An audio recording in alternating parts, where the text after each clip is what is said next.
Assalamualaikum warahmatullahi wabarakatuh.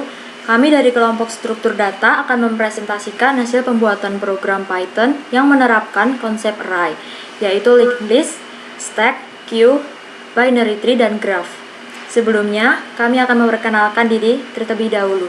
Perkenalkan, nama saya Maria Bella dengan NIM 15210043. Dan saya Ana Nazmi Aulia dengan NIM 15210207. Saya Elis Krisela Fabriana dengan NIM 15210314. Saya Micheline Angela dengan NIM 15210361. Dan saya Elisa Madrisa Herdiani dengan NIM 15210446. Yang pertama, kami akan menjelaskan tentang linked list. Linked list atau senarai berantai merupakan suatu kumpulan komponen yang disusun secara berurutan dengan bantuan pointer. Linked list atau senarai berantai yang disebut juga dengan senarai satu arah atau one-way list memiliki komponen yang masing-masing komponennya dinamakan dengan simpul atau node. Kami akan menjelaskan tentang program yang telah kami buat. Yang pertama, program linked list terdapat kelas node. Kelas node ini berisi fungsi init self data yang berisi variabel item dan ref. Variabel item berisi data nilai atau informasi yang akan diteruskan. Dan referensi ini merupakan penyambung ke item berikutnya. Awalnya akan disetel ke none. Selanjutnya ada kelas linked list. Kelas ini berisi fungsi-fungsi atau metode linked list. Yang pertama, ada metode init atau self. Fungsi ini menunjukkan bahwa pada awalnya linked list berisi satu node atau anggotanya sebagai head yang menunjuk ke simpul awal dari linked list. Self.head ini berisi none karena linked list akan kosong pada awal dibuat. Selanjutnya ada metode atau fungsi tambah depan. Metode atau fungsi ini berfungsi untuk menambahkan data di posisi paling depan. Kode programnya seperti ini. Data baru akan disetel menjadi head. Selanjutnya ada def tambah belakang. Fungsi atau metode ini berfungsi untuk menambahkan data di depan node. Programnya seperti ini. Terdapat fungsi if yang berfungsi untuk memeriksa linked list kosong atau tidak. Jika kosong, new node akan menjadi head. Jika tidak kosong, n akan menginisialisasi head. Lalu ada pengulangan while yang berakhir saat mencapai simpul terakhir. Lalu referensi node terakhir disetel menyambung ke node baru. Selanjutnya ada metode atau fungsi hapus depan. Metode ini berfungsi untuk menghapus data paling depan di node. Programnya ada if sampai return sama seperti tadi yang berfungsi untuk memeriksa linked list ada data atau tidak. Kalau tidak ada data, akan muncul tulisan tidak ada data untuk dihapus. Kalau ada data, referensi head akan ditetapkan menjadi head, yaitu node kedua, karena referensi head menyambung ke node kedua. Selanjutnya, ada fungsi atau metode hapus belakang. Metode atau fungsi ini berfungsi untuk menghapus data paling belakang. Yang pertama ada program if lagi, sampai return. Fungsi ini juga untuk memeriksa apakah ada node atau tidak. Kalau tidak ada, akan muncul tulisan lagi tidak ada data untuk dihapus. Kalau ada, variabel n akan menginisialisasi head. Lalu ada perulangan while yang akan berakhir di akhir simpul dan menunjukkan node sebelum akhir simpul. Lalu referensi dari node tersebut akan diatur menjadi none, yang artinya menjadi node paling akhir, sehingga node yang sebelumnya merupakan node terakhir menjadi terhapus. Yang terakhir ada fungsi cetak. Fungsi ini berisi perintah untuk mencetak fungsi-fungsi atau metode dari linked list tadi. Selanjutnya kita akan mencoba untuk menjalankan program ini.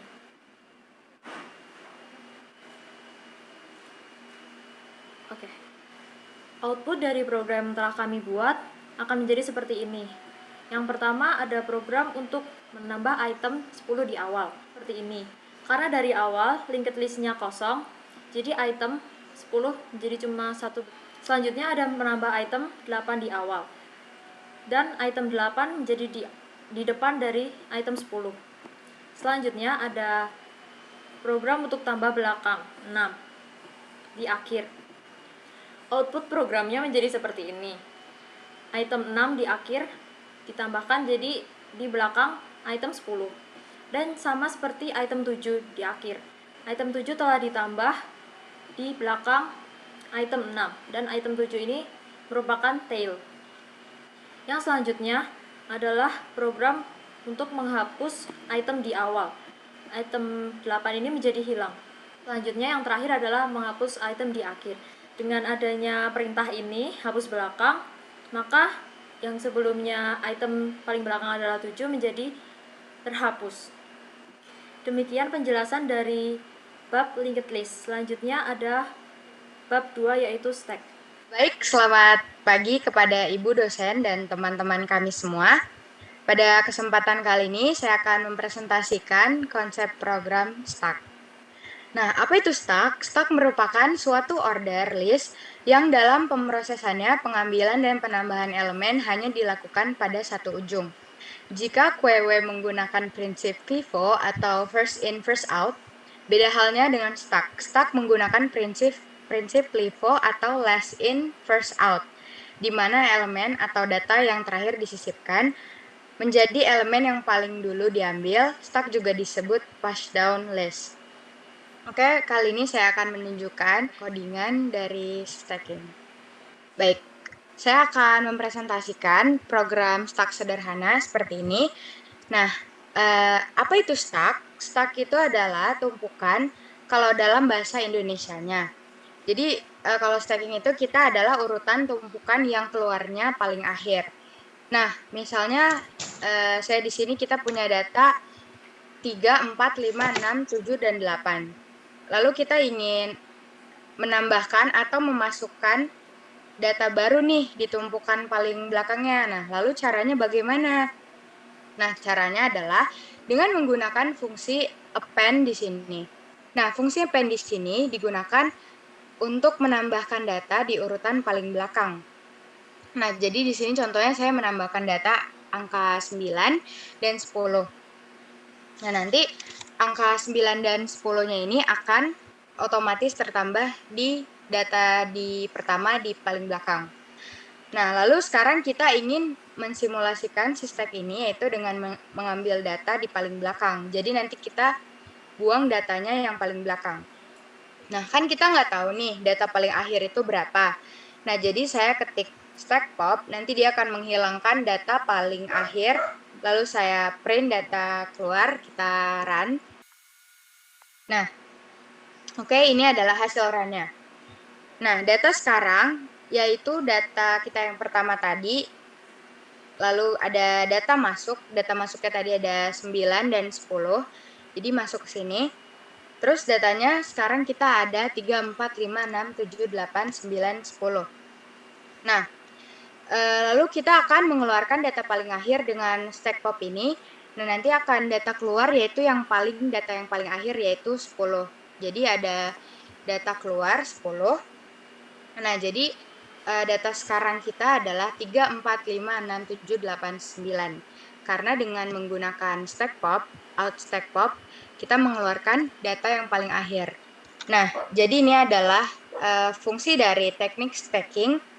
Jadi kita bisa menambahkan data baru dengan fungsi append, dan juga kita bisa mengeluarkan data paling akhir dengan fungsi out stack pop. Sekian presentasi saya, terima kasih. Selanjutnya saya akan menjelaskan membuat program dengan konsep queue atau antrian. Queue dalam bahasa Indonesia berarti antrian, sehingga tidak heran jika pernah mendengar atau pernah sekilas mengetahui queue.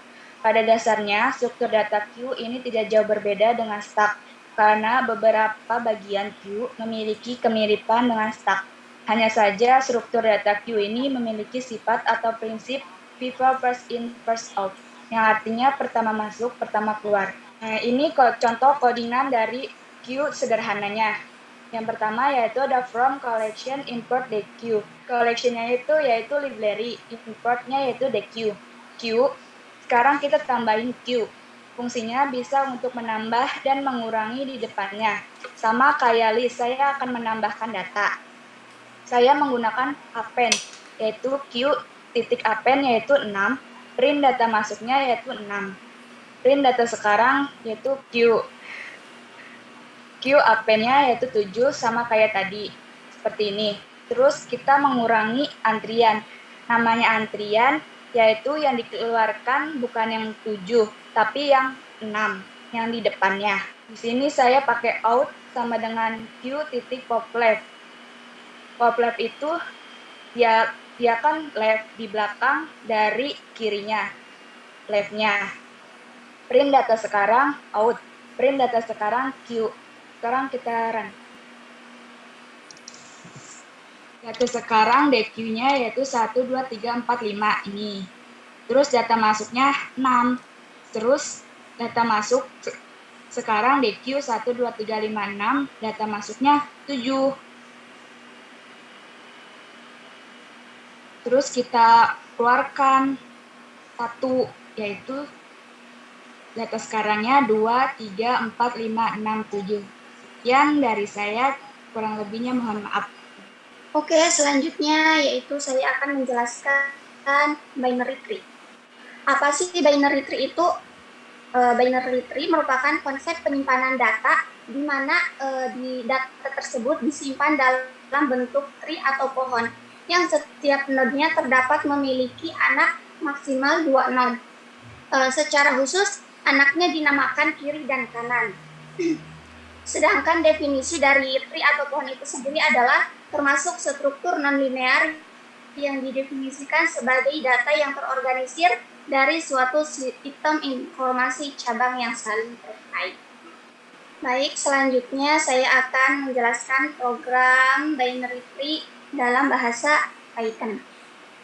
Sebelumnya di sini saya akan membuat sebuah kelas yang bernamakan node. Apa sih kelas itu? Kelas di sini berfungsi untuk menampung isi dari suatu program yang akan dijalankan. Dan di dalamnya terdapat atribut-atribut atau tipe data dan metode untuk menjalankan suatu program.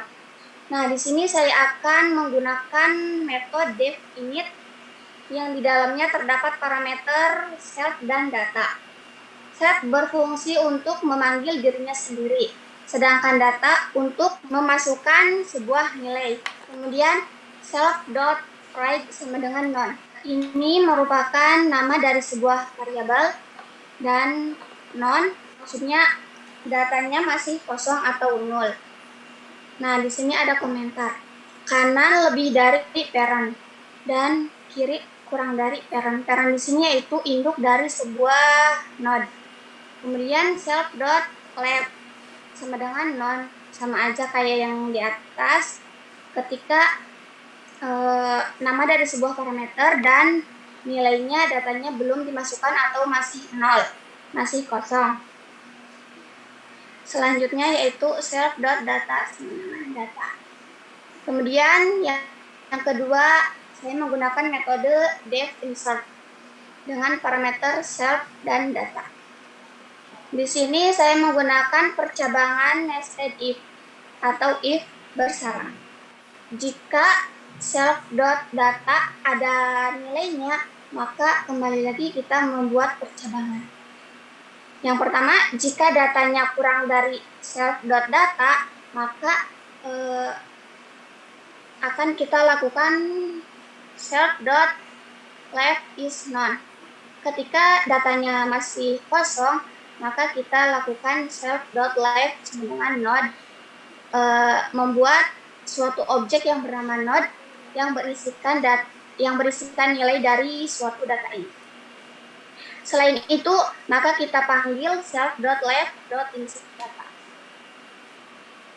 Yang pertama tadi ketika kurang dari, yang kedua sekarang ketika data lebih dari self.data, maka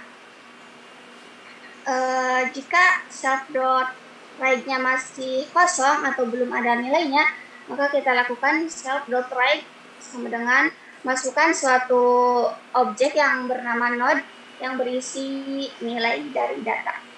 Selain itu, kita sama juga ketika tidak ada nilainya, maka self.write.insert. Tadi kan yang pertama, jika self.data ada nilainya, maka kita lakukan ini. Selain itu, ketika kita tidak memasukkan nilai, maka kita lakukan self.data. Selanjutnya, metode yang ketiga yaitu def cetak. Di sini, if self.left, jika self.left ada nilainya, maka kita print left atau kiri. Selanjutnya, print yang tengah atau root, dan yang terakhir kita print yang right atau kanan. Selanjutnya, panjang ini. Panjang ini merupakan kita akan memasukkan berapa jumlah dengan perintah input jumlah data yang ingin dimasukkan.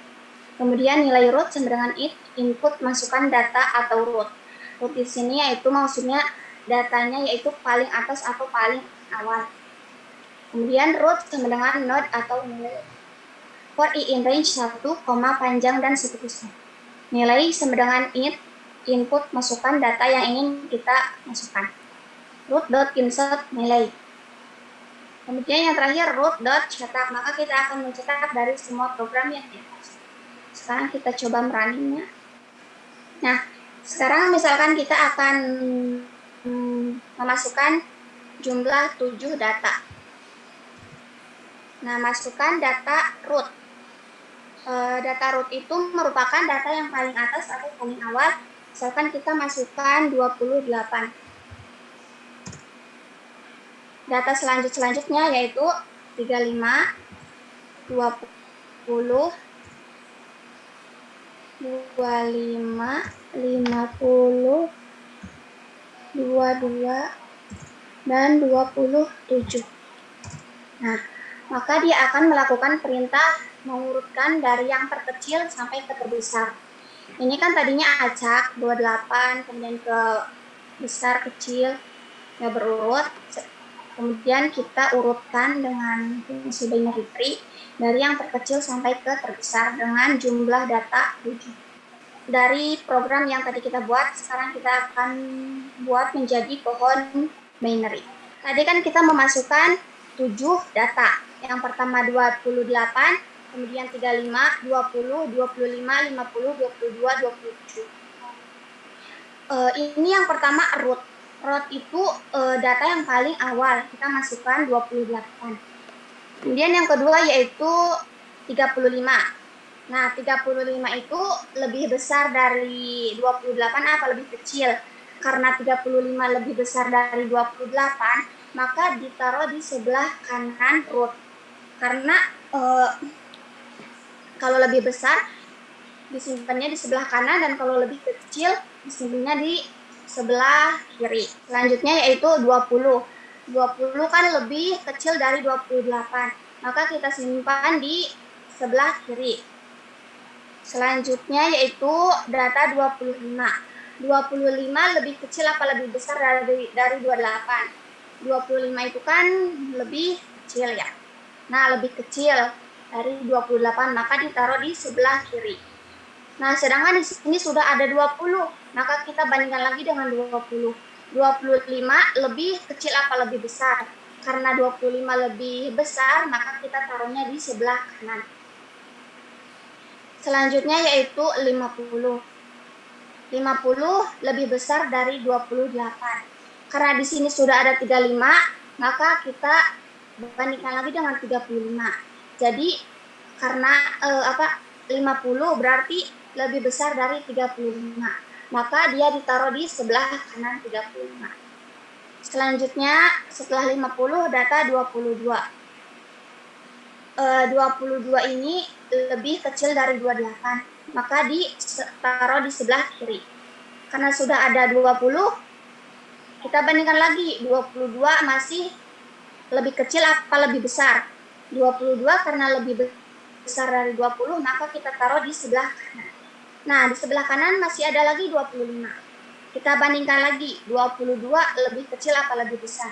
Karena 22 lebih kecil dari 25, maka kita taruh di sebelah kiri 25. Selanjutnya yang terakhir, data 27. 27 lebih kecil kan ya, lebih kecil dari 28. ditaruh di kiri.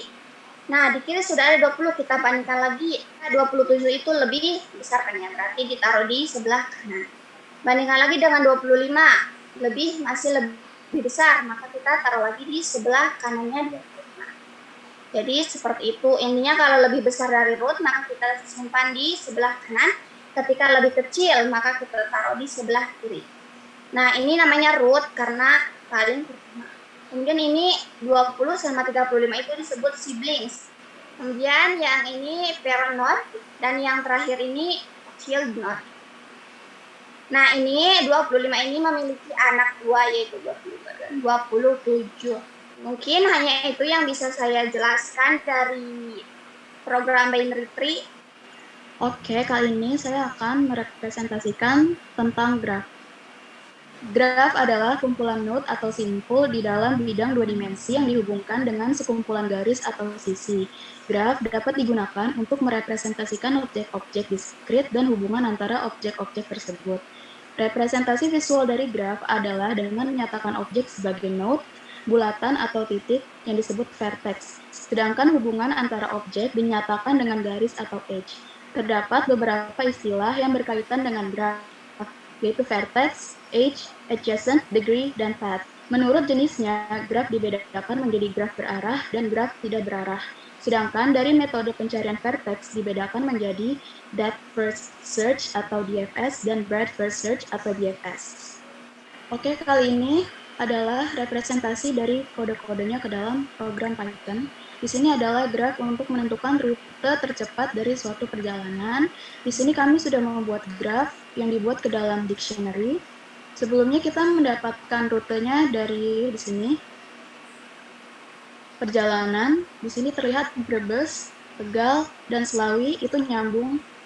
Jadi di sini kita buat Brebes, Tegal, Slawi, Tegal, Brebes, Slawi, dan Pemalang, dan seterusnya sesuai dengan peta yang sudah ada di gambar ini. Kemudian di bawahnya, kita telah membuat fungsi perjalanan dan juga membuat parameter graf, awal, akhir, dan jalur yang diinisiasikan ke dalam list.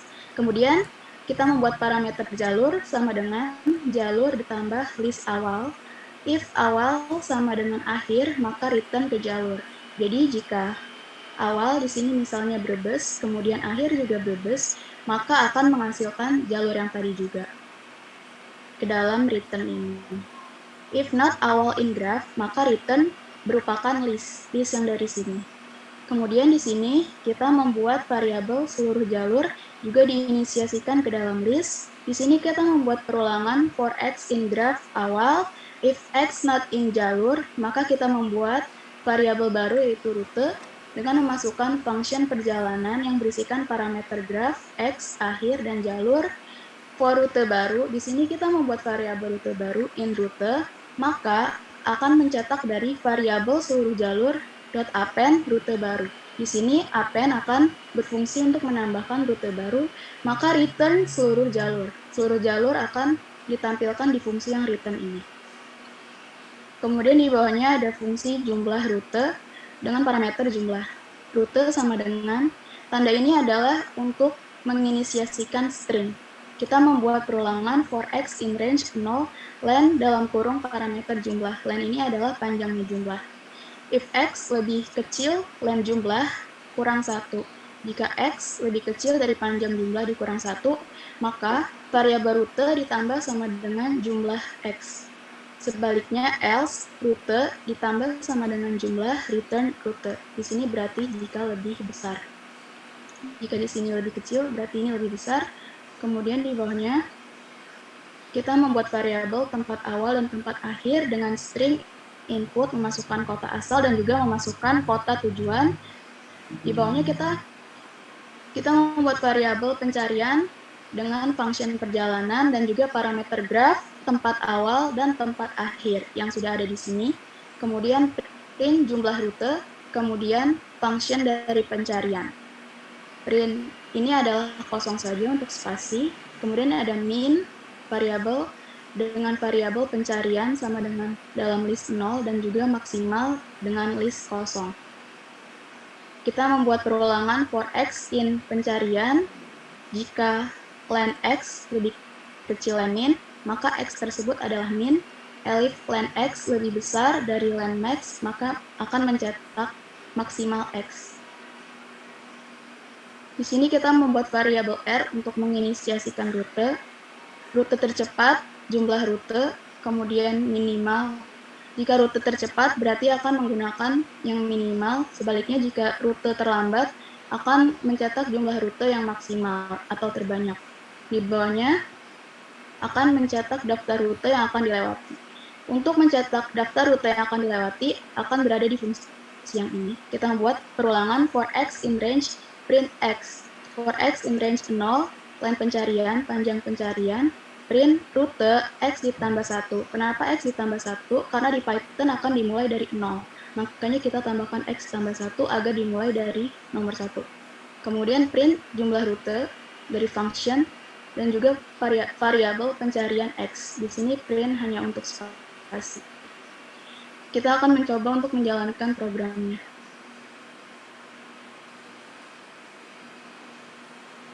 Masukkan kota asal, misalnya Slawi, masukkan kota tujuan misalnya Pemalang. Maka akan menghasilkan jumlah rute 3. Rute tercepat yaitu Slawi, Tegal, Pemalang, sedangkan rute terlambat adalah Slawi, Brebes, Tegal, kemudian Pemalang. Daftar rute yang dapat dilewati ada 3 rute. Rute pertama Slawi, Brebes, Tegal, Pemalang. Rute kedua Slawi, Tegal, Pemalang. Rute ketiga Slawi, Purwokerto, Purbalingga, Pemalang. Jadi rute tercepat Slawi, Tegal, Pemalang itu masuknya ke rute 2. Jadi rute 2 ini merupakan rute tercepat. Sedangkan rute terlambatnya adalah rute pertama. Kita sesuaikan dengan gambar peta yang tadi. Bisa dilihat di sini, kita berasal dari Slawi dengan kota tujuan Pemalang. Berarti Slawi ada di sini dengan kota tujuan Pemalang di sini, maka rute tercepatnya itu melalui Brebes, Tegal, dan Pemalang. Dari Slawi kita lewat ke Brebes, kemudian ke Tegal, dan sampai di kota tujuan yaitu Pemalang. Berarti sudah sesuai dengan fungsinya.